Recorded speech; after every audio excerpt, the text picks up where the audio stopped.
nachos, amigos, and welcome to Hallyujuku, a podcast about East Asian pop culture by a couple of guys from the East Coast of the United States.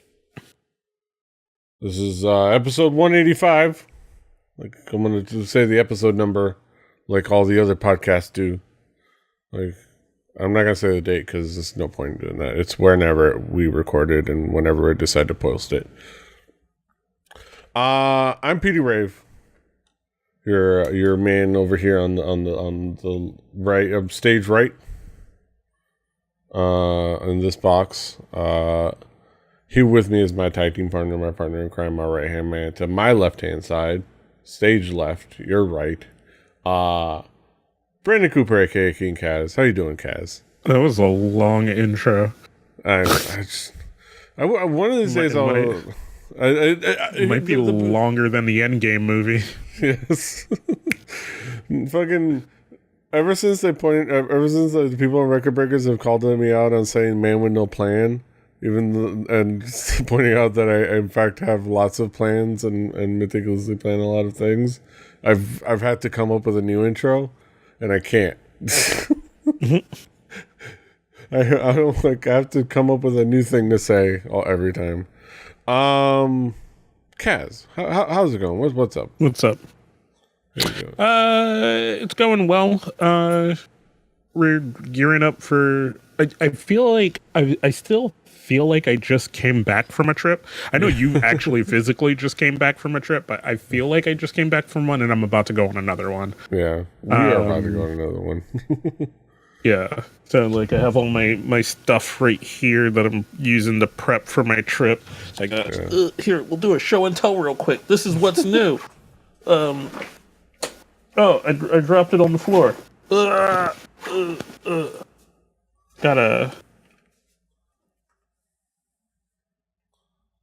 Got a new bag for travels and doing things and stuff like that. Got another new bag, but the other one fell on the floor. Yes. So yeah, that's cool. Yeah, that was a great show and tell. I think that the only thing I've specifically prepped for the Vegas trip is making sure I found my Fat Tuesday refillable cup and put that in my travel bag so I can go there and get them frozen alcohol drinks. I have told all my friends this, and I will say this on each and every podcast.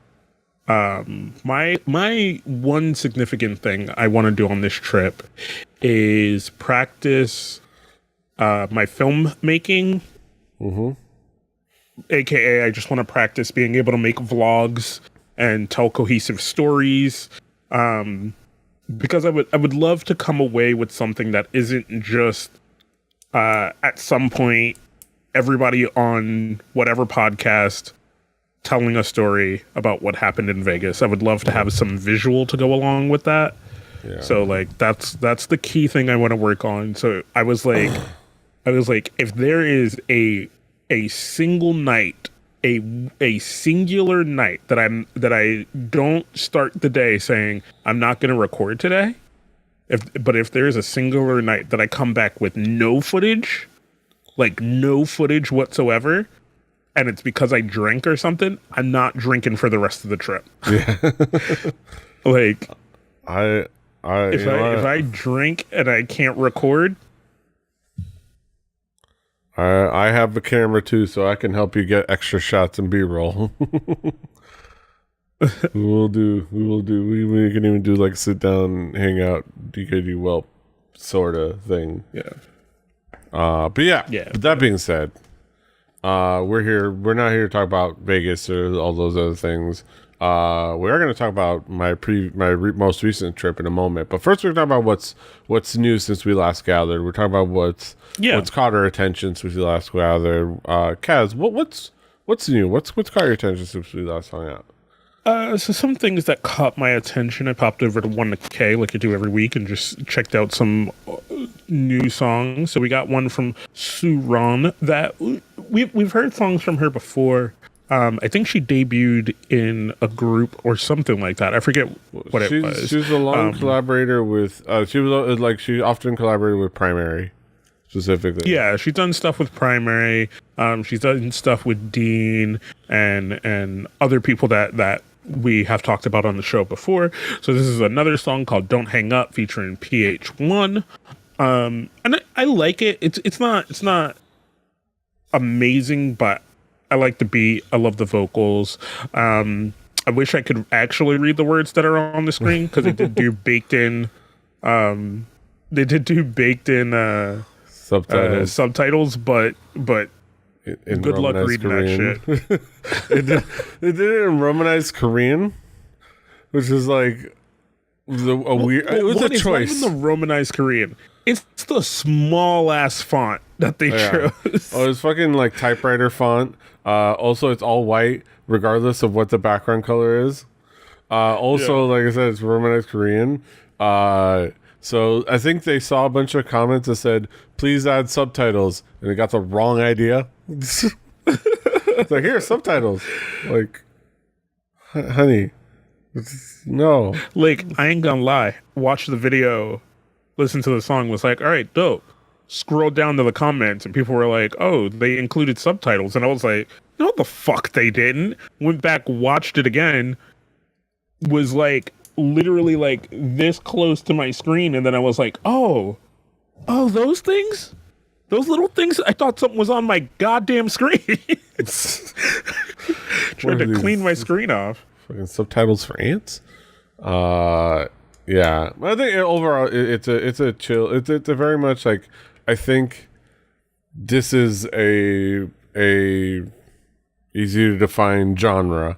This is the female R&B-ish singer that makes chill, semi-catchy songs to be played at coffee shops. Like, this is Sudan is doing it. It's Hayes is making a killing at it. She's killing the charts with it. Casey is out there doing the same thing. This is the genre, and it's working well for them. But I think it works well. It's once you kind of like get over that, you kind of realize that that's a thing. It's a genre. This is a nice addition to it, and it's catchy. It's pretty nice. Yeah. No, I definitely like it. I definitely enjoy it. I think it has some dope appeal to it. All right, so let me move on to the next one. We got One Team with their song Vibe. This one, I'm still not sure how I feel about it. I kind of like it, but there are definitely bits about it that I wasn't really feeling. But I thought it was very well done and very well put together for a group I'm not super familiar with. Yeah. I had seen this on YouTube recommended on my YouTube, so I guess my subscription, because it was on 1K. But I don't know what I expected, because I feel like I stupidly assumed that if they were a boy group that existed in K-pop, I would have heard of them. But I forget. I forget how saturated the market is. But they seem the song seems catchy. As it's interesting. The videos looks fun. It's very youthful. It's very. It's a little cutesy, in a sense. It's very mimetic in some of the bits of the choreography. Like, there's nothing quite like the peppy young boys doing the shoot. Like, yeah, it's like, and so it's very mimetic, and it does have a kind of a hip hop influence that you would come to expect in a modern boy band anywhere, whether it's this or whether it's like even like those Logan Paul clones of Why Don't We, or even something like anything else. This is like early iKon without the hard edge, without the edge. Yeah, no, I can definitely see that. I can definitely see that. All right, so last one for me for this week is the boys from Pentagon, a group we're a little more familiar with Sha La La, which kind of the literal first minute of this song I don't like, and then after that I love this song. Yeah. It's definitely interesting first bit of it. I think it builds up well. It's a cool song. It's interesting kind of seeing what the style they want to go for now. They're kind of like, losing one of their primary songwriters, obviously, with the whole thing, with the whole to do. It is interesting to see what the direction they go with. The song is cool. The song is catchy. The video is very interesting. Like going for like a glitch, the freaking glitch wave style video. Makes for a fascinating visual style. Yeah, like it's still so now, but it like has these elements that remind me of like old 2 p.m. videos or something, but it's still a little too like newish. It has still too much polish on it to like look like a really old video, but like it kind of gave me that like reminiscence of that kind of stuff. Yeah, it is very modern in its use of nostalgic style glitch effects. Like, yeah, it all those glitch effects could not make it look more modern. Like, like it's like it makes it very 2019, and it works. It's nice.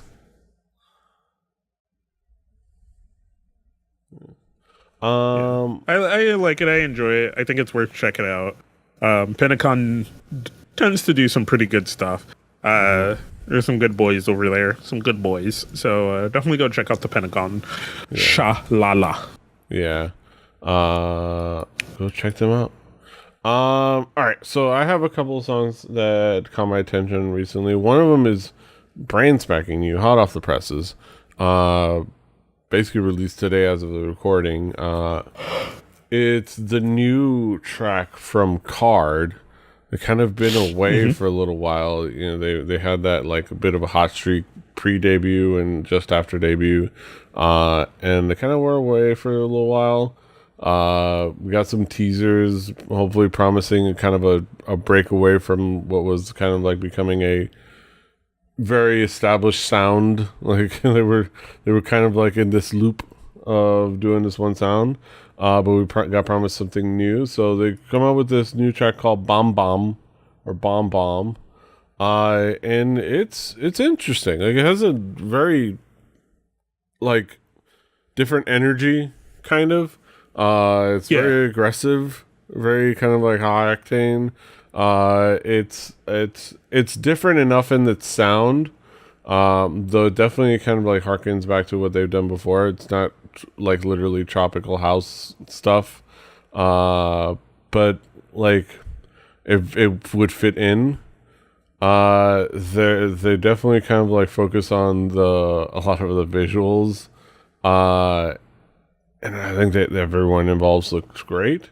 I did enjoy the discourse around BM, aka Big Matthew, being mostly shirtless for the video, and his rant apparently on Twitter or somewhere about his man titties.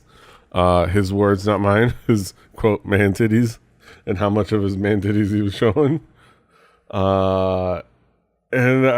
That made for a fun thing, but the video is cool. Somin in particular looks amazing. And like it is cool. I like it. I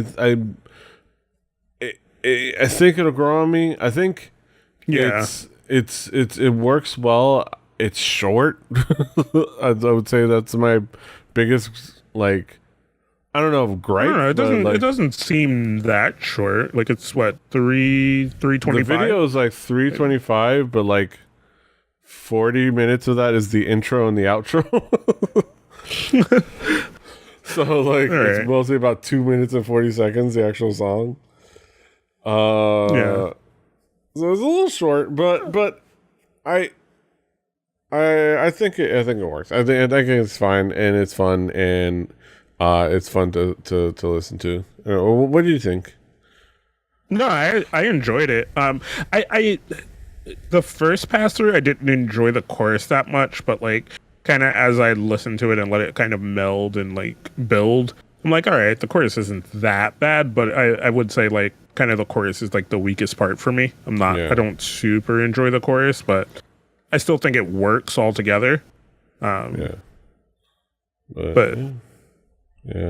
bad. It's not bad. It's not bad.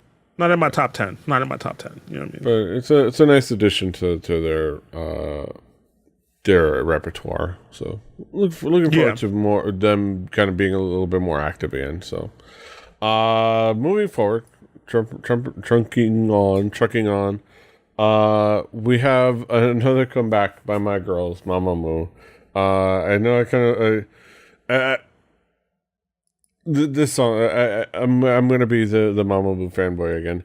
This song is fun. This song is fun and catchy. This song is so Mamamoo are back with the final mini album of their 4 Seasons project, White Wind, and the comeback track for this comeback is a song by the name of Go Go Baby, and in a, almost like I think almost kind of anticlimactic. It's just a fun, catchy song about partying, like which I don't know what one would have expected as like the big climactic ending of the 4 Season project, but it's just a kind of a fun song. It's a fun video. It's kind of their just like more into the Mamamoo's like more into their humorous, fun, colorful side rather than to like their intense side. And I think it works well. I mean, I think overall it's not the strongest of this whole project. But and it's kind of like I could definitely see how this could be a small letdown, but I think just on its own value, I think it works just fine. I think because it has this weird feeling where, because the song kind of stays in the same place, it always feels like it's building. You know what I mean? But it never like hits that like sky and then drop. Yeah. It just kind of feels like it's just always building, but it doesn't sound bad. It doesn't sound bad. Like it sounds good. Like you said, it's fun. It has a really fun energy to it. And I think mixed with the video, it gives it a little more life. I think if I just heard the song itself, which I might start doing sometimes when we do some of these, is just like listen to just the song and not watch the video, and then go back and watch the video. Like, I don't know if I just heard this song, I don't know if I would feel the same without having the visual to go along with it. Yeah. So it's definitely kind of like a full package. I think it's a fun, catchy song. I think it works well. I think again, it's an odd ending track for the whole project, but it works well. It on its own, it is just a fun Mamamoo track, and I can definitely appreciate it. And it makes a fine addition back there because I've already gotten it in from Yes Asia. It's right back there, and if you're watching the video feed, you can see it on my shelf, on my YouTube shelf. Yeah, which everybody had. Your quintessential YouTube shelf right there. Still same design.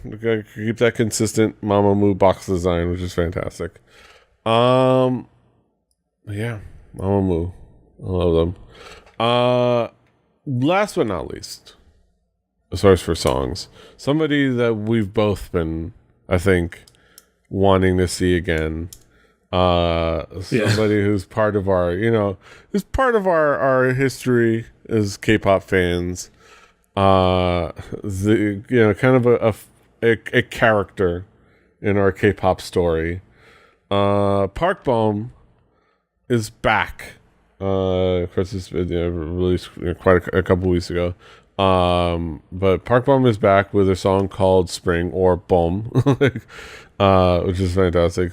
Park Bom is back with a song called Bom. And it's featuring Sandara Park, aka your girl Dada.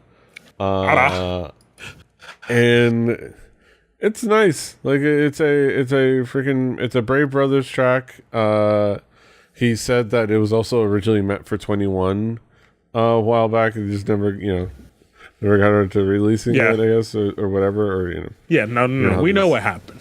Yeah, we know. Everybody knows. Hashtag everybody knows. And it's nice. I think the song is nice. It's nice to hear Park Bom's voice again. It's not the most groundbreaking song, but I think it's fine.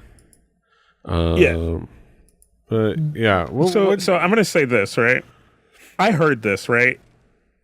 And I heard her, and I was like, and you hear kind of Dara in some of the background vocals, and then Dara has her part, and there was a moment before I saw the Brave Brothers thing about like it was meant to be a 21 track that I was like, bro, if CL and Minzy were on this as well, like I feel like it would be better, right? And I was like, maybe I just feel that way because it's giving me some feel of 21 seeing Park and Dada, right? But then I was thinking about it more and more, and like kind of the way the song is flowing out, and I was like, I feel like parts are cut out of this song for some reason. And then it's like after I saw the Brave Brothers thing, I was like, okay, yep, that's why. That's why. Yeah. And like, so now it just makes me feel like it's an incomplete song. You know what I mean? Yeah. Yeah. It's kind of like that. But it kind of like makes you a little bit, nostalgic, I guess. Seeing those two together. Kind of it does. It makes me hella nostalgic, dude. For nostalgic for you know what I need? Years ago. I either need myself or someone else to get a bunch of money and just be like, yo, let's just put them back together. Somebody. I think because they're as far as I know, except for maybe Dada, they're all out of their YG contracts, right? No, I CL would probably be releasing music if she was out. And I think she's still under YG. It's just that she was also being under management of Scooter Braun in the States, but there's YG is still the impeding force of everything when it comes to CL here in the States. That's why. God, there's probably somewhere in there that they don't want to do it, but like, man, I just wish somebody could throw all the money at the world to just be like, yo, let's just release one more 21 album. Yeah. And just watch it fucking make so much money. Yeah. I love, Bom is I love seeing Bom here. I love her. She's the, I think I said it recently, and we said it a while ago. She's if we combine 21 and Big Bang, she's the that's a whole other discussion. She's the ODB of that that group. She's the lovable, wacky person. Who gives no fuck.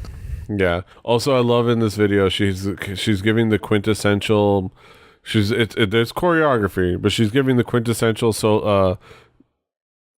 veteran solo artist version of the choreography where she's standing there singing and only doing the arms version. Other people dancing. They're all dancing, but everybody's doing the full choreography. She's just doing the armed version. Like here. She never liked dancing anyway. But I also love the video has over 10 million views. Yeah. And it's been charting on the Korean charts. And I think she even won a music show. Which is nice. It's so dumb, bro. YG is dumb. Yes, YG is dumb. All right, let's not do that. Let's not do it. We'll end up here for an hour. All right, so that's it. I could go on forever. I could go on I'm cutting us off. That's it for what's new. We're gonna have I know you're used to the headlines here, but we're gonna do a little mini talk segment. Yeah. We're I don't really have a thing. Talks.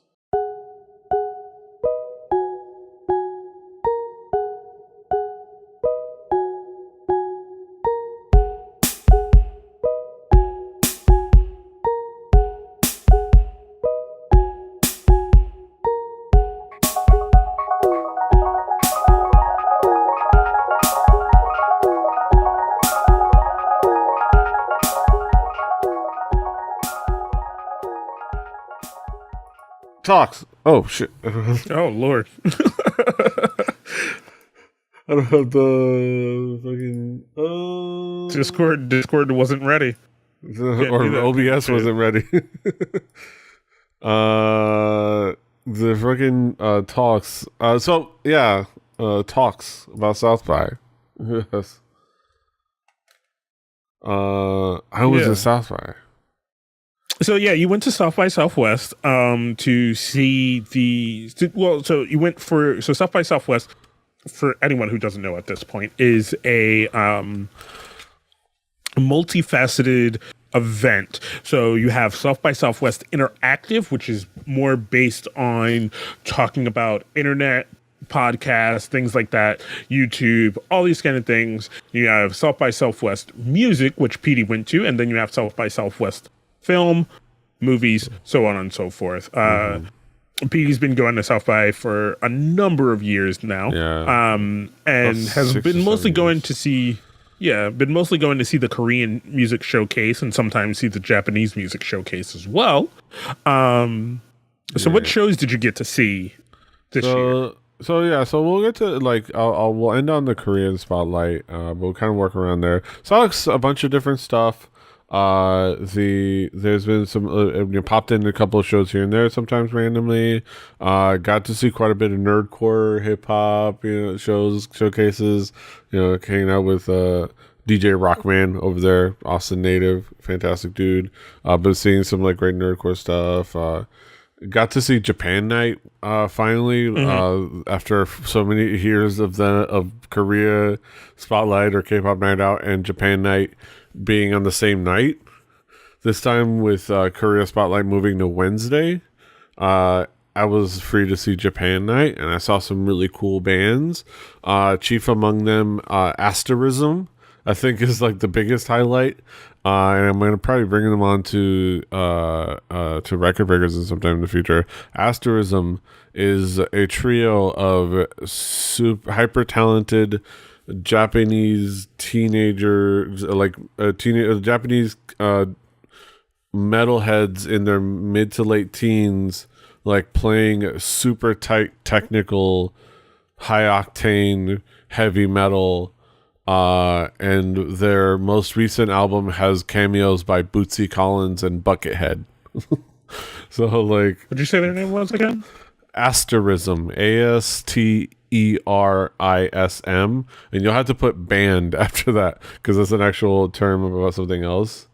So they're a really cool band, really talented. Like the guitarist herself, is a super talented, tight guitarist. She has a ball of energy. She's this 16-year-old Japanese girl that's a ball of energy with Viking dreads, with cornrows in her hair, and and and they were fantastic to see live.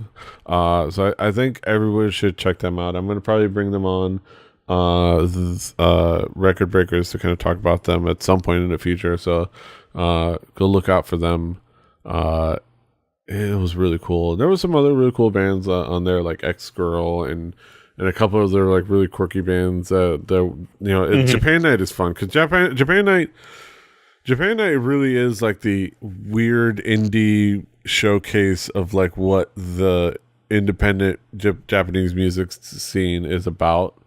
And it is fun and fascinating and can be weird, but ultimately is just a nice group of super passionate music loving groups doing their things and finally getting to showcase their talent outside of the States. So I think if you're gonna go South by for anything, I think it's one of those showcases that it's worth checking out, especially if now that it doesn't conflict to the K-pop night.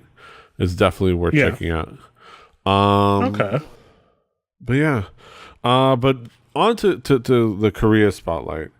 It was a pretty cool night. So the Korea spotlight was interesting because like they had an interesting, like different this year. So this year they actually sold tickets, like, because they had iKon. Let's not beat around the bush. Yeah. They had iKon. And there was, I'll get into them at the end of this, but they had a boy band. They had the show.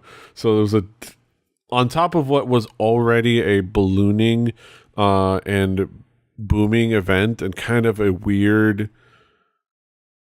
event that was unlike any, like, that completely broke the mold of what like a South by event is supposed, or showcase is supposed to be.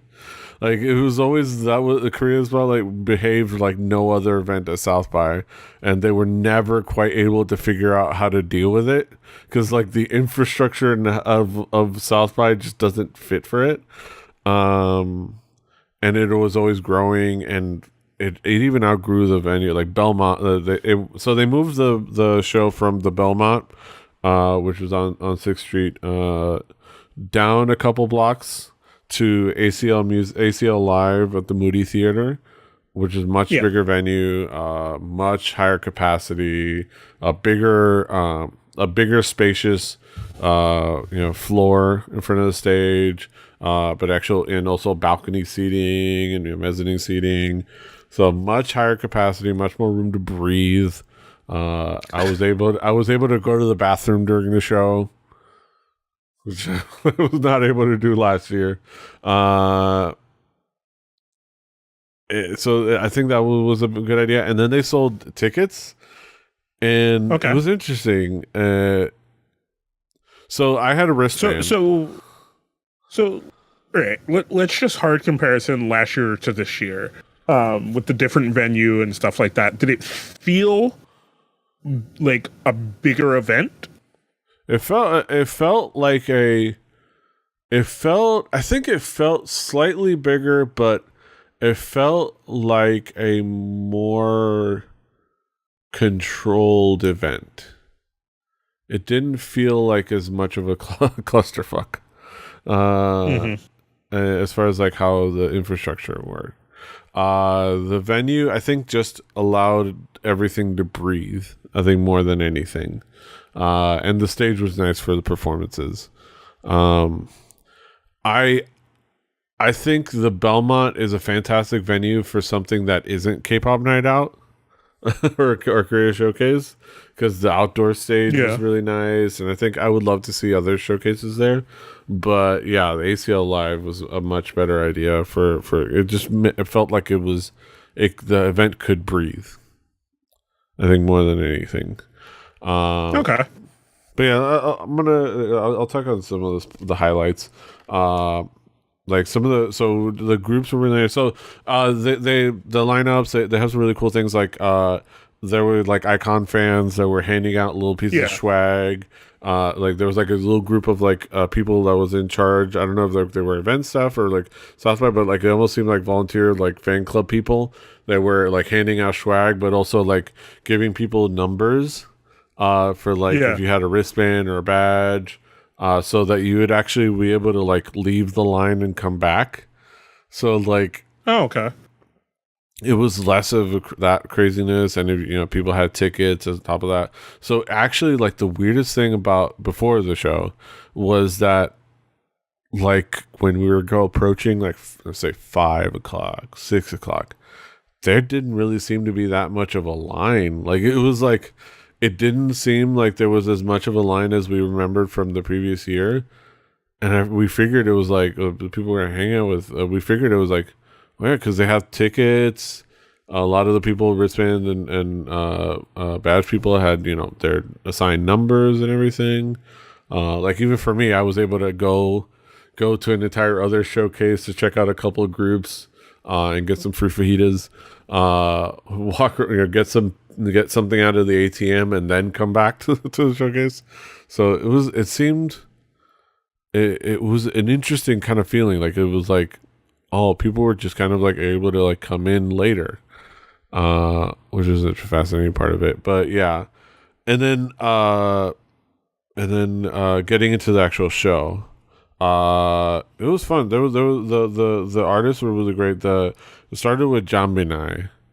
Jambinai is very similar in concept to Wagaki Band, in that like it's like metal, but with like. With the traditional instruments, with a couple of traditional instruments, like for example, but now it's Korean traditional instruments, and then you kind of take that less. It's with none of the like the visual K aesthetic, I would say. So it's more like just a bunch of really talented, just like regular musicians, doing kind of a hard rock metal sound with like traditional instruments, and I think that. It's a really fun sound. I think people should check out. Like it might bring some of their stuff as they release it in the future here, and maybe even in Record Breakers. It's definitely worth checking out. Damn it! I broke the other iKon pen. They got 2 iKon pens over at the event, and the first one. I broke the first one's pocket clip during an episode of Record Breakers, and now I broke the other one during an episode of Hallyujuku. It's like a so you gotta stop playing with those things. It's like I can't. It's like I need like I guess I need a fidget spinner. Gotta get a fidget spinner. Yeah. But yeah, Jambinai is really cool. Triple X or XXX was fascinating. They're very like dark hip hop style group. They're very talented. It's a very, very interesting experience. The beats were really cool. I think the crowd was really into them, and Jambinai as well. And they won people over, and they were really cool. Kirara was fascinating because Kirara was basically she was just up there making beats. Like it's just this one Korean woman out there with like DJ equipment or like beat makers and like sample machines, just out there like making like loops and beats and things like that, and just kind of building on them and like and it was fascinating. And she was also like jumping around to the music, and it was fun, and she was kind of like messing around with the audience a little bit, and it was fun. So and they were into that. Definitely a fascinating experience, to say the least. I imagine she wished she had more control of like the visual elements of the show, because I know that the clip they showed of her when she was performing like in a club in Hongdae, she had like visual stuff projected like onto the stage, like onto her and the wall behind her, and it was all reacting to the music. So I imagine she kind of incorporates a bit of like a VJ style thing with her thing normally. But she didn't get to do it that much here. They just kind of had things on a loop. So like it was that was cool. And then of course like Hitchhiker. Hitchhiker was fun. It's kind of Hitchhiker was back after a few years.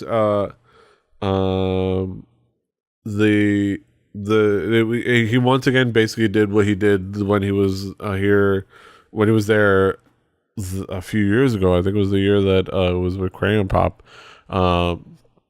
He just did a DJ set. He at some point he dropped I think the $5 song and the 11 laid into his set, but it was just all like he was doing an EDM DJ set, in that hot ass spacesuit. And it was fascinating. Also, the cool thing, the fascinating thing was part of his setup. I did notice that they made sure to put a gigantic fan on the back of the stage, blowing him from behind, which is like, because which makes sense considering he's in that gigantic glowing thing that's only sort of flexible, but I can't imagine breathes too well. And I can only imagine, like, I would love to see like what he has set up in there, because obviously he has nowhere to put water into him. So I wonder if he has like a tube or something that like he drinks water from like a receptacle. And like I want to see the construct of inside the hitchhiker suit. Yeah, like it'd be like that would be interesting. Like it'd be like seeing the inside of the Daft Punk helmets. Like, wonder what the mechanism of all that is. But yeah, so the big thing is the main event couple of acts. Chungha was really fun. She sang really well. She danced fantastically. She had her whole dance crew with her, and she performed her hits. Like, Chungha was really fun, but it was almost like not much to explain, because it was pretty straightforward. Chungha showed up, did her hit songs with some cute and big back and forth with the audience, and then left. And it was a fun experience. It was cute seeing her speak English to the audience, and talk about how the fact that she spent her quite a few of her formative years in Texas, so kind of like her homecoming, as it were. So that was fun. She kind of like did almost like a truncated concert rather than just like a showcase of songs. It's like she did like her hit songs. She even did a couple of covers, and then like late in the one she did this is the cute fan song in which I sing an easy song, and then like throw like the little balls like with the things, and like and just like take pictures with the audience, and like a high five, kind of a fan service the audience. It's almost like it was like the construct of a concert, just like truncated into like a little 45-minute set. So over under, better experience than last year, or equal, or I think what? Comfortability. I think before we get into like the icons, that focus on comfortability was definitely better. I didn't feel trapped at all. Like last year, I just felt like we were literally just trapped. We couldn't move, we couldn't go anywhere. Like last year, they had to like the staff were like handing out cups of water because like nobody could leave to go get water, and of course they don't allow any outside food or beverage, let alone not even empty water bottles. God damn it. So they were handing out cups of water, and nobody could move, and It was just a bad experience, like from a comfortability standpoint.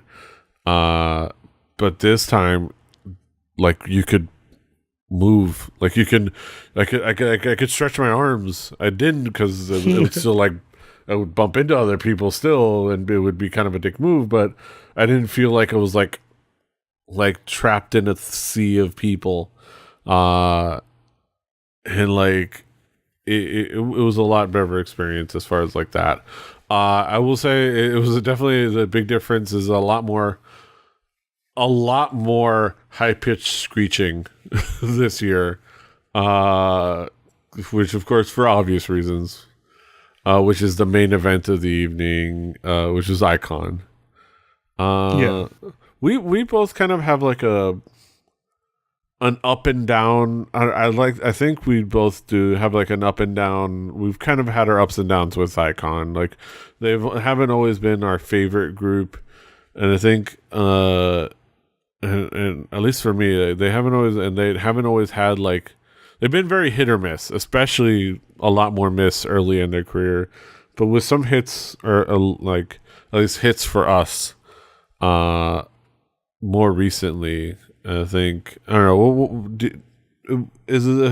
Would you say that would be the case, Kaz?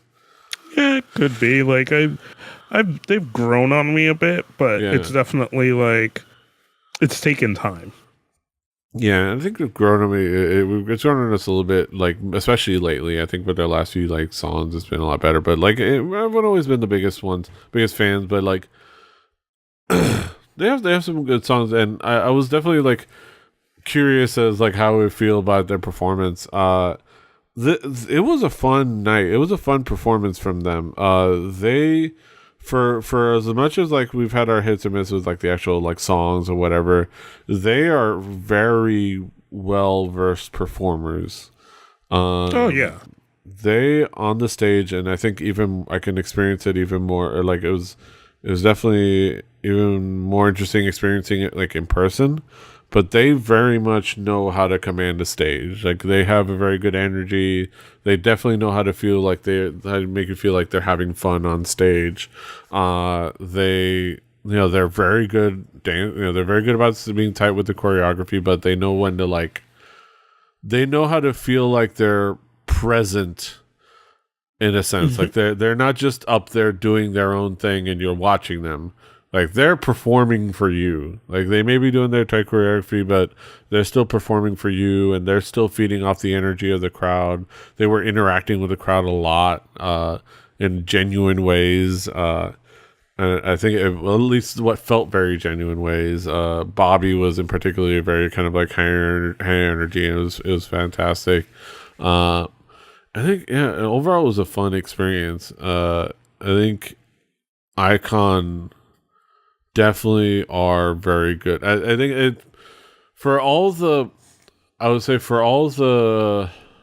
qualms we have about like YG as a company and for all the issues that they're in right now and whatever, they do, if they care to, they do know how to breed and how to train very good performers, like live performers especially. Like Big Bang were always fantastic live performers, and they were people that could be on a stage and take it over. 21 had great stage presence when they were allowed to perform.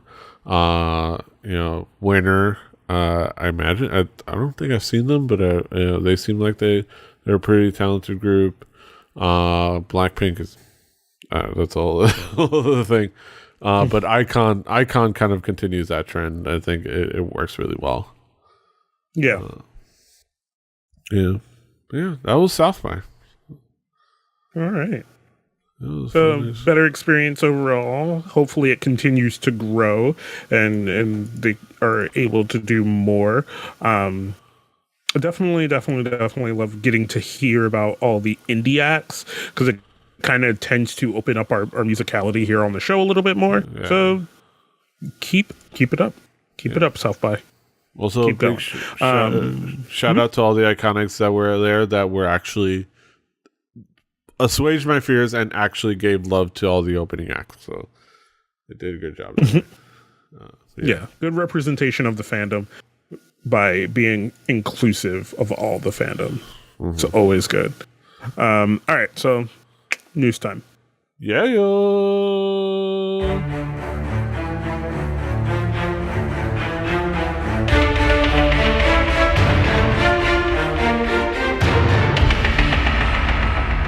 Welcome back, ladies and gentlemen, to the news segment, the headline segment here on Hallyujuku. Let's get it started. Let's get to it. A fun opening act. They're here. They're finally here. There's no more time for expectation. They're here. The BTS dolls are here. We've had a lot of updates and previews. There's also been talk about an Uno card game, but they're finally here. Before we get into this, right? We talked about this, and you kind of made a statement of, this is a big pairing of the Mattel brand, which does Barbie, and BTS, which is pretty much one of the biggest K-pop groups in all of existence right now. So this was destined to probably do something pretty good. But unfortunately, this has caught a lot of backlash from the fandom. They didn't like them, and I've heard a multitude of reasons. So some of the hard comparisons is they're not as well versed in their facial structures as some of the Japanese figures for BTS that have been out there. But I think I think that's a hard comparison to make.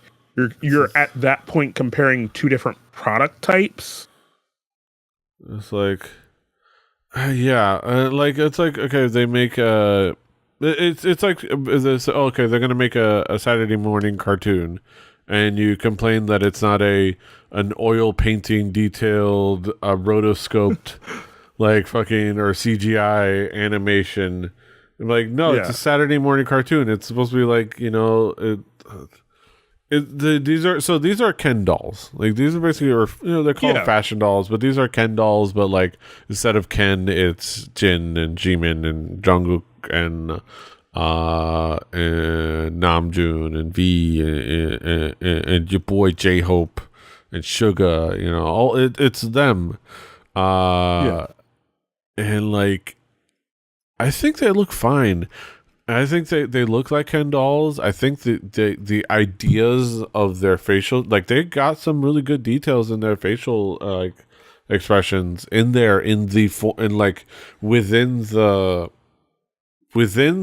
construct of a Mattel fashion doll, and within what is usually seen in the face of a Mattel fashion doll. They got some of those details, like RM's dimple, and I think it works fine.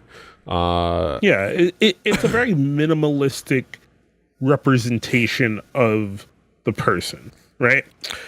I think the thing about it that to me I don't think really captures anything is, in fact, the styling. I think the styling is pretty trash on these first lines, but usually on these Barbie lines, there's a lot of clothing accessories that come out and stuff like that, which is why they're usually called fashion dolls, because that's kind of the big get for these types of figures, is the fact that you're gonna buy these clothing things that come out for them and stuff like that. And I think they've always kind of towed the line somewhere between the super realistic looking Japanese dolls and what is the American doll. I think the best bang for your buck in that median right now is a smart doll, which kind of has really good futuristics and is also a very high-end fashion doll.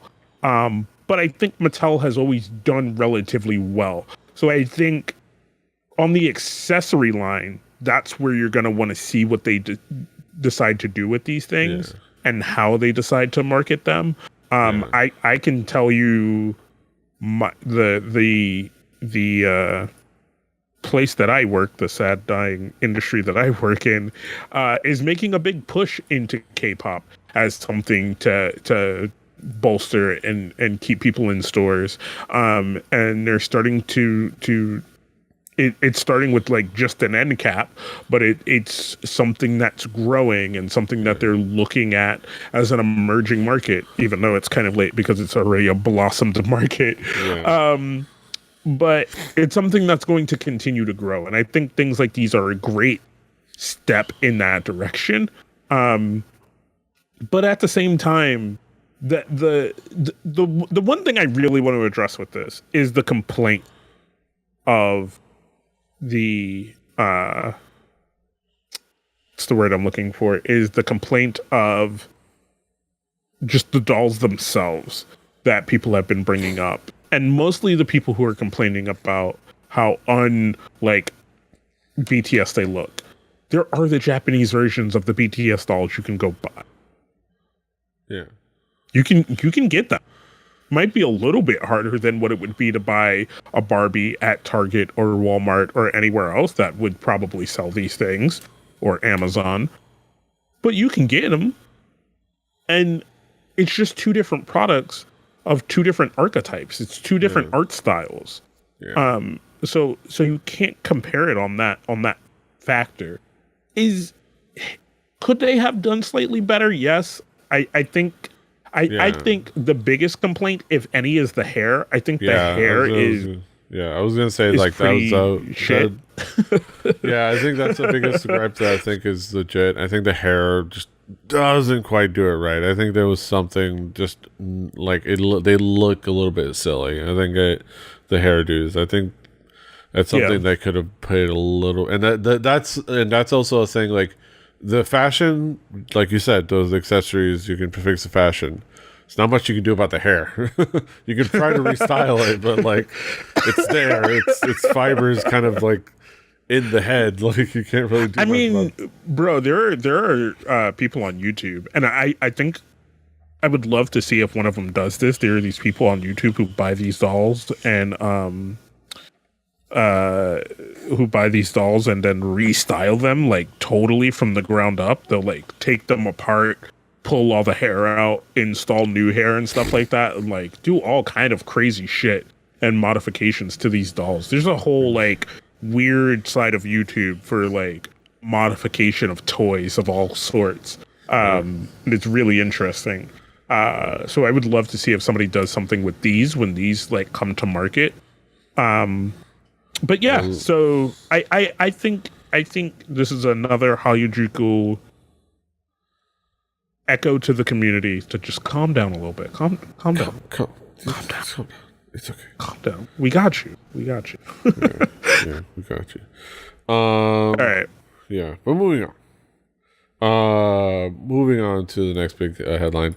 Kang Daniel, the dude, the hot it dude. We just went from the biggest group in existence in K-pop right now. I would say we're talking about with 101, a group that domestically throughout a lot of its run was right up there with BTS. Like you may not, like if you're just an international fan, you may not have been as privy to them, but during this run, they were right up there in the charts and in the kind of the fandom presence, at least domestically.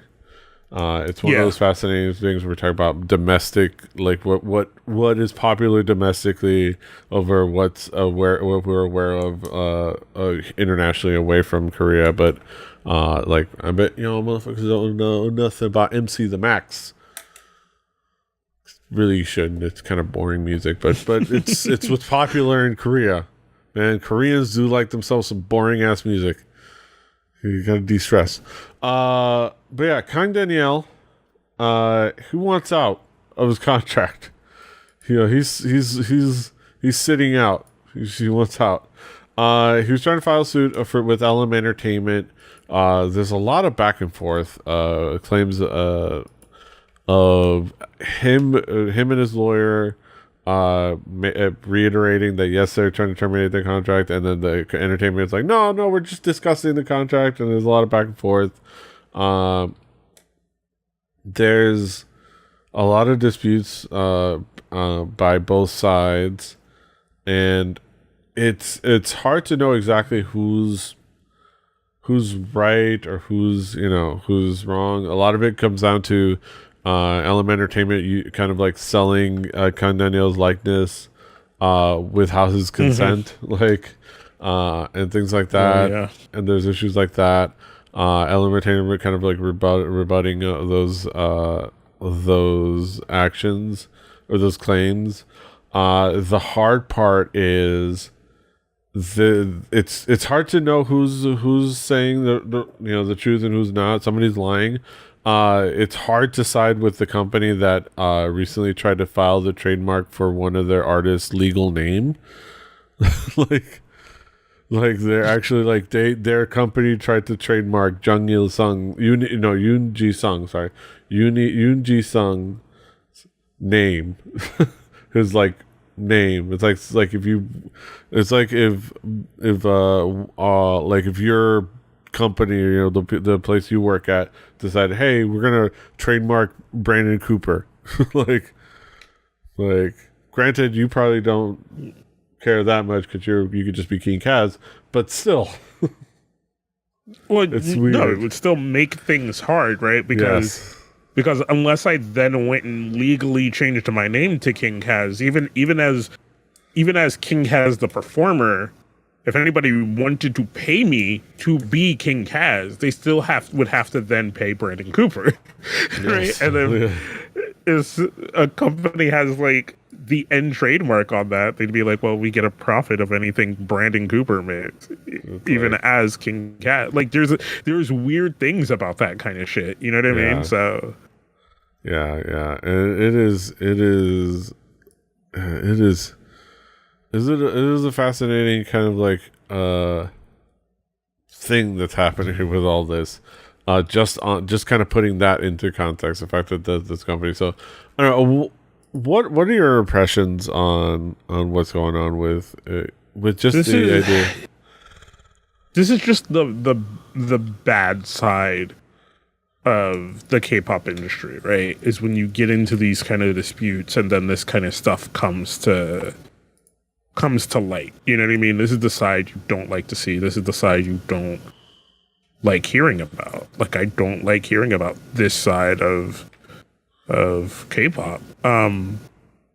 It makes you feel like I don't know.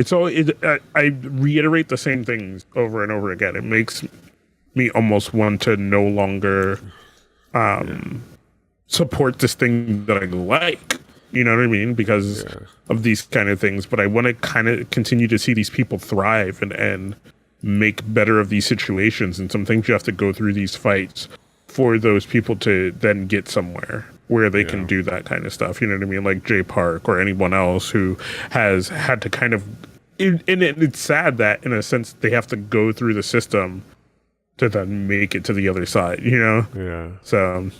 And it's crazy for that happens for everyone. Like and for this company to fuck things up with the it guy in Kang Daniel, like he is the guy, he is a presence that is wanted on TV, on commercial deals. He is a person that can bring you some ducats. He can get that bread for you. He can yeet that yeast for you. Like he can make you that money, and like to fuck that up, to fuck up the relationship with your ace player, like your superstar, your superstar player. Yeah. I mean, but we have these situations sometimes here in America with sports. You know what I mean, where people do things to their sports athletes, where teams treat these people more like commodities than people, and then you're like, then you think about the situation and you're like, what the fuck is happening? The only difference now, of course, is that the athletes have unions. Yeah. But even that isn't always the most helpful, you know? Yeah, really, yeah. Colin Kaepernick. Yeah, that's true. Yeah. Yeah, and like these situations that like, and like we're talking about situations where you just kind of like about this industry and kind of the things happening in this industry, kind of putting people in a situation that is not a fun situation.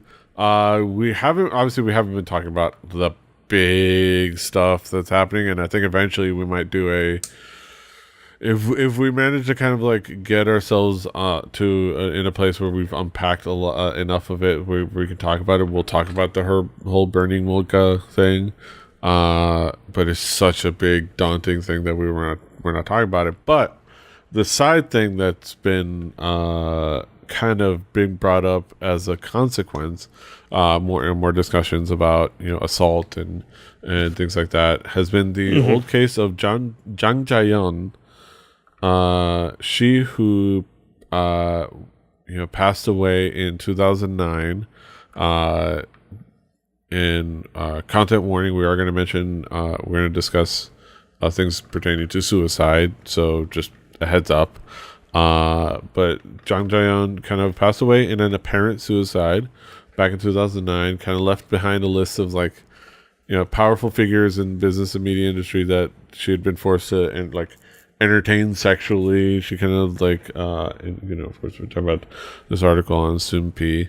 Damn, I have to readjust this stuff. It's been a kind of like a big discussion bringing this investigation and finding out what exactly went on with her and people that may have been witnesses to what was going on.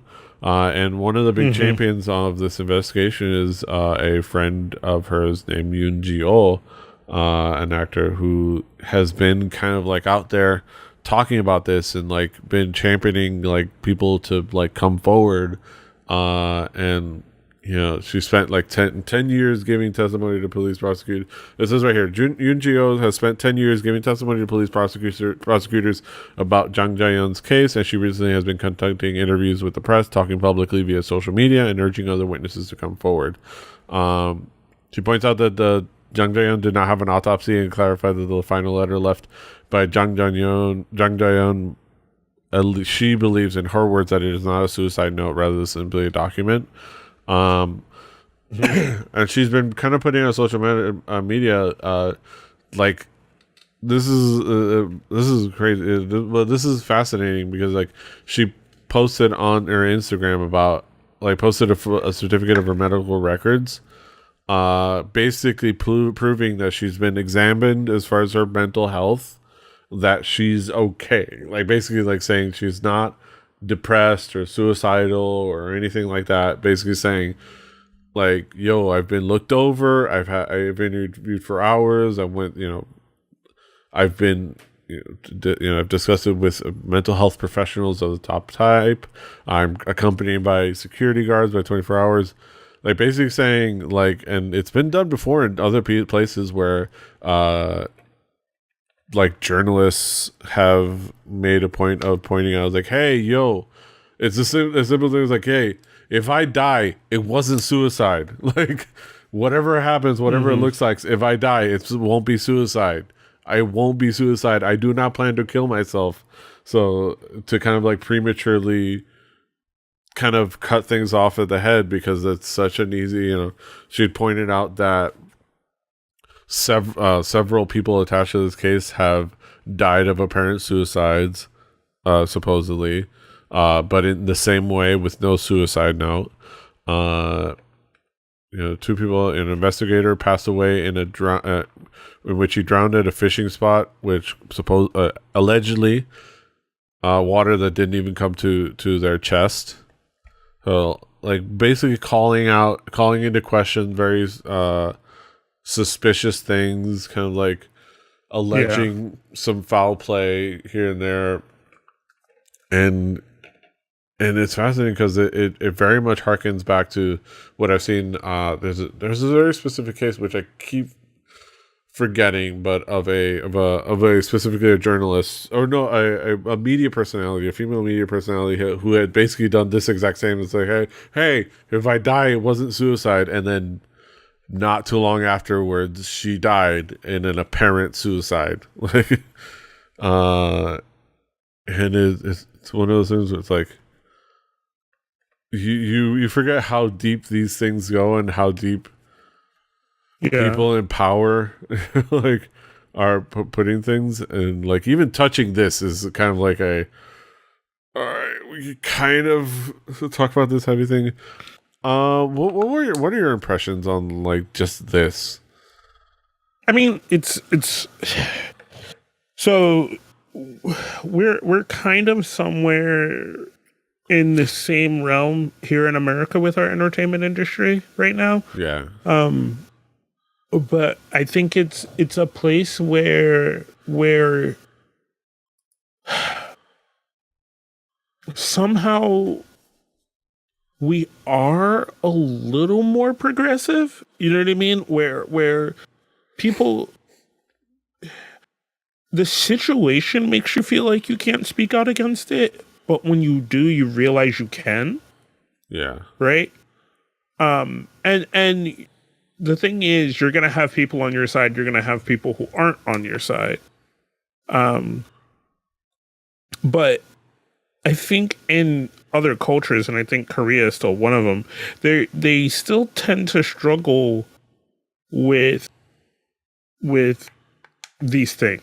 They still tend to struggle with females in certain lights and certain roles of power, and outside of certain domestication sometimes, right? Where they have areas where they seem progressive, where it's like, oh, they'll hire women to run businesses or things like that. But then when it comes to certain things, they're not as progressive, and it's kind of the cultural things of the things you shouldn't talk about. You know what I mean? At least not publicly. And things of accusation like that of sexual assault or things like that are seem to still be very hard to talk about in those cultures. Yeah. And I mean, yeah, and even, yeah, it's hard to talk about there. It's hard to talk about here, but like but once you get past it, yeah, like you said, like it's still hard to talk about even here.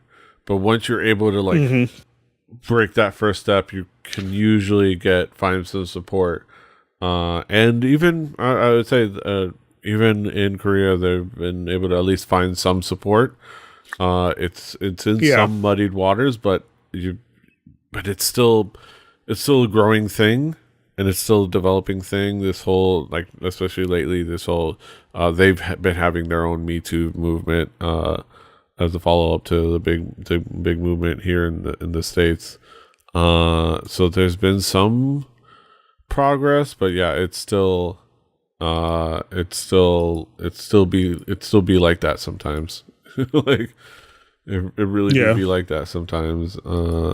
Where it's just, and it's scary. It's scary, the idea that it's crazy. It's fascinating to kind of see this played out in actuality, and you almost kind of don't want to. I almost feel like even comparing it to a Korean drama would be trivializing it, but it makes you realize it's some of those moments where it's like, oh, some of these Korean dramas, might be some people trying to tell some truths. Like, when Seth MacFarlane made that joke about Harvey Weinstein, like, I think it was Harvey Weinstein, but or somebody, or no, I think it was Kevin Spacey, but like it was like, because like that was him knowing some shit and then like being able to like put that out there. I think he said jokes about both of those people. And when you saw that, or like Courtney Love making a joke about Harvey Weinstein, not going to a Harvey Weinstein party, or something like that.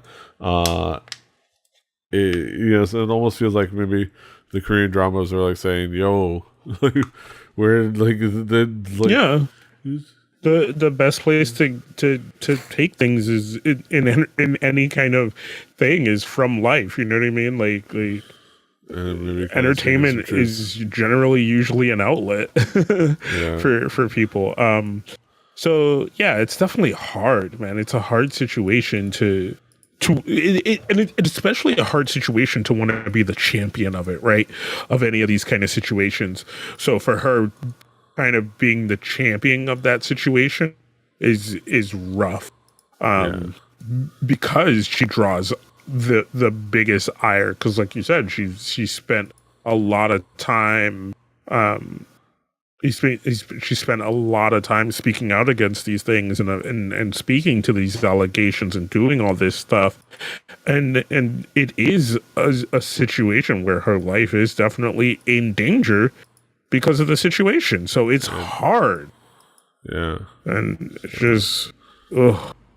It's fascinating to kind of see her make those precautions and keep an eye out. Yeah, wish everyone the best. All right, so one more headline, just because I don't want to end on a sour note like that. It's not that big of it's not a big headline. It's just a kind of a news, a nice little thing. Also a way for me to incorporate something Japanese into the show. This time, kimono rental shops in Kyoto and Nara are offered Japanese style hijabs to buy or rent. More stores in Japan's ancient capital cities are now offering fully functional and fashionable hijabs to accommodate guests from all over the world. In recent years, Japan has seen an increase in Muslim-friendly establishments. These changes are mostly visible when it comes to food, with halal-certified restaurants popping up for ramen, curry, yakiniku, even a menu at a karaoke joint. As you can see, if you want to check out the article, they're going to have links to other articles pertaining to these things. And yeah, there's been but yeah, they talk about how there's been like different halal friendly menus. And this article over on Sora News 24, I guess formerly known as Rocket News, but Sora News 24 highlights three places, which is there's a place called Yoshiya in Kyoto, kind of somewhere in the Arashiyama district. This place kind of has it's a fourth floor gift shop and a halal certified restaurant. It's popular with foreign visitors. They began selling their Japanese style hijabs in the spring of 2016 when a senior member of management was touched to receive a handmade kimono inspired hijab from a Muslim friend. So they kind of started doing that, and they also share some like really nice photo shoots, which kind of highlight the design, because it's very. So there's a couple of really nice restaurants. It's going to be like that. Yume Yakata Gojuten, also in Kyoto, and they're really nice, like mix of hijab with kimonos. And then there's Wa Plus Nara in Nara. Yeah. And then like the big thing about this is they incorporate Japanese style like fabrics and patterns into a functioning hijab, and we'll combine it with a kimono as well. It's almost like, which is a really cool little like people reaching across another culture as like a sign of friendship, which is I think really cool and really nice and really cute. What do you think, Kaz? No, I think it's a great opening thing for Japan, to kind of be like to kind of open themselves up more, right? Because Japan has always been seen as this place that's xenophobic, but everybody loves going there. Yeah. But I think and I have not been to Japan yet, and you've been to Korea a few times, and I've been to Korea. And I've never asked you this, but in Korea, you can see the shift in age, of that xenophobia, right? Somebody's kind of closer to the end of 40 and older, right? Like 47, like 46, 47, 48 and older. They tend to be a little xenophobic. They tend to look at you side eye a little bit. Even if you speak the language, even if you're polite as can be, they tend to side eye you a little bit. anybody 30 and younger is very accommodating, and I don't mean accommodating in a service sense. I mean, like, if you try to talk to them and they're open to it, like, there are definitely people who, like, if you just randomly try to talk to them in the street, they're gonna be like, why are you trying to talk to me? Because that's anywhere. Shit, but randomly try to talk to me in the street, I'd be like, yeah, walk away. But if you find yourself in friendly situations with people who are 30-ish and younger, don't try to talk to you, even if they can't. You know what I mean? Because it's just a more it's just the more worldliness that I think the internet has provided, and just that just currently exist. Yeah. Like, say if you are going to a Home Plus for the first time for groceries and you didn't put enough tape on your box, and you have a flimsy box and you accidentally drop all your groceries onto the train and have to kind of like scoop it all out of the train and then spend a good long time just off the train trying to figure out how to take these groceries out of the station up to your Airbnb. Some nice college kids might just walk up and possibly have some tape on them, and will reconstruct your box, and so that it works a lot better and will help you get your groceries all together. I'm just saying that might have been what happened to me. Something like being in the Hongdae station trying to get these groceries. like it's an embarrassing situation. Wonderful people. But yeah, so I think this is a thing of younger culture taking over businesses in Japan a little bit, maybe. I can't say that 100%, but I think it's a place and a situation where that's happening. I think people are trying to be more open and receptive to people of different beliefs and different thoughts and just different people.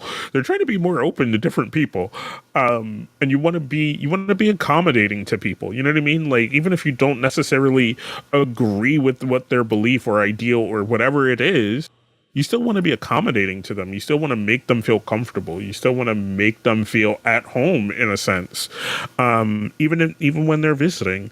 So it's just definitely one of those things that happens. Like, you know, like I have moments where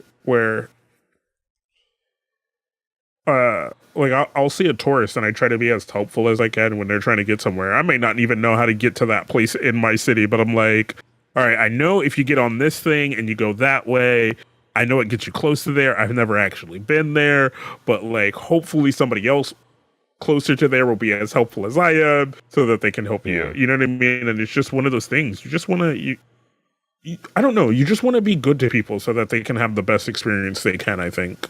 Yeah. I think that's what it boils down to for me. Yeah. I too want to be good to people. I think the problem is that it involves actually talking to people, so that's usually where it breaks down. Like, you have to actually talk to them. And it's like, if I could like somehow be good to like be helpful without actually interacting with you. But that's just me. You know, maybe it's things like this, offering hijabs in your kimono shop and just being like, look, if they come in, just offer that to them. Yes. That's my be good to people without talking to people. Yes. I think that's what that is. Yeah. I think that's what that is. Truly from the heart, to be human. Yes. I don't know. Human. I don't know what that is. I don't know. I'm not good at that part, but I'll try. Let's keep trying. Yeah. I will Japan trying, and I'm happy about it. Yeah, me too. I think, we have to plan our Japan.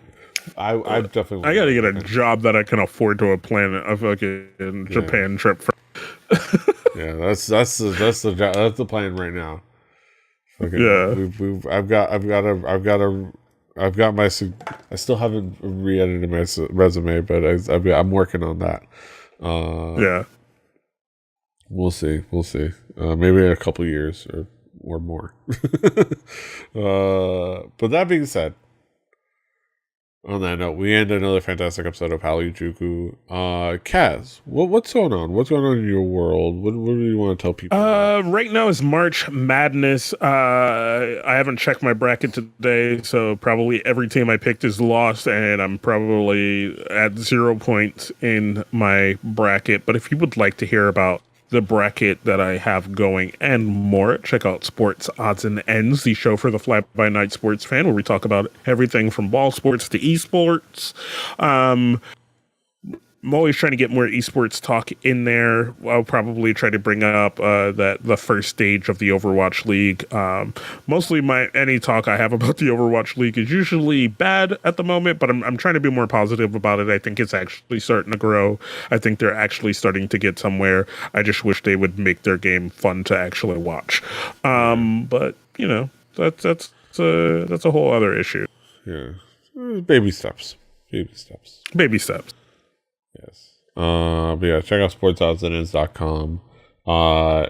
Yeah, check out everything else he's doing at King Kaz. I'm Petey Rave. The show is Hallyujuku.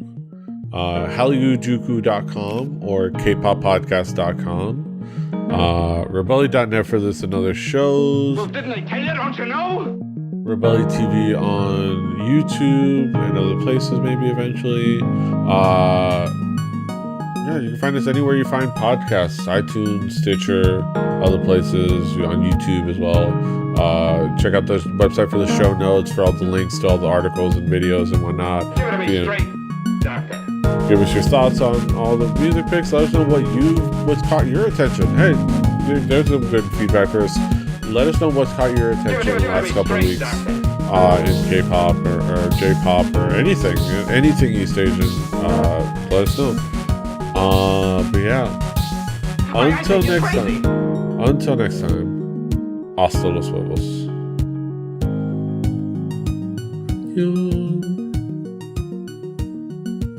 Fighting.